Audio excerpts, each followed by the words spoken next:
বন্ধু করছে নতুন বিয়া। একদিন কথায় কথায় বউয়ের কথায় বন্ধু মজেই গেল। বন্ধুর বউ বন্ধুকে বলল, তুমি তো 10-15 হাজার টাকা কামোই, তাহলে গ্রামে থেকে তোমার মা বাবা বোনকে খাওয়াইয়ে কোনো লাভ নাই। আমাদের ভবিষ্যতের জন্য সেভিংস করতে হবে।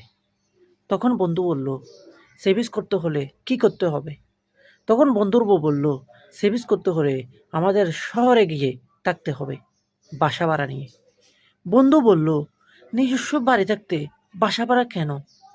বন্ধুর বউ বলল, নিজস্ব বাড়িতে থাকলে তোমার ভাই বোন আত্মীয় স্বজন মা বাবা যত কেউ আছে সবাই আমাদের টাকা খেয়ে ফেলবে, তখন আমরা আর সেভিংস করতে পারবো না। তখন বন্ধু বলল, কথাটা আসলে এটি। তখন বন্ধু কি করলো, সিদ্ধান্ত নিল শহরে কোনো একটা জায়গাতে ঘর ভাড়া নিতে। তখন বন্ধু চট্টগ্রামে এসে ঘর ভাড়া নিল।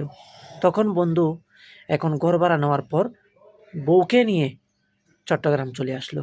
আসার পর ঘর ভাড়া অ্যাডভান্স দিয়ে অনেক টাকা চলে গেল। তখন বন্ধু ওখানে 1 মাস থাকলো। 1 মাস থাকার পরে বন্ধুর শুধু খানা খরচের বিলেই চলে আসলো 10 থেকে 12 হাজার টাকা। বন্ধু তো বেতনেই পাই 15 হাজার টাকা।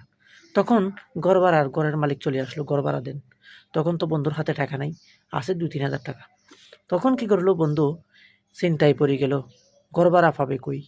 ঋণ পিন করে প্রথম মাসের ঘর ভাড়াটা দিলেও তারপর মাসে বন্ধু পড়লো টাকা। বন্ধুর মাথায় আসলো, কেন, আমি তো আগে বাড়িতেই ছিলাম, 10-12 হাজার টাকা 15 হাজার টাকা আমার খরচে আমার অল ফ্যামিলি চলে যেত। এখন আমার সাধারণ ঘর ভাড়ার বিনিময়ে আমার 10-12 হাজার টাকা ঘর ভাড়া চলে যাচ্ছে। এটা কোনো কথা? তো আমার বন্ধু কি ঠকলো না জিতলো? আপনারাই কমেন্টে বলে দিয়েন।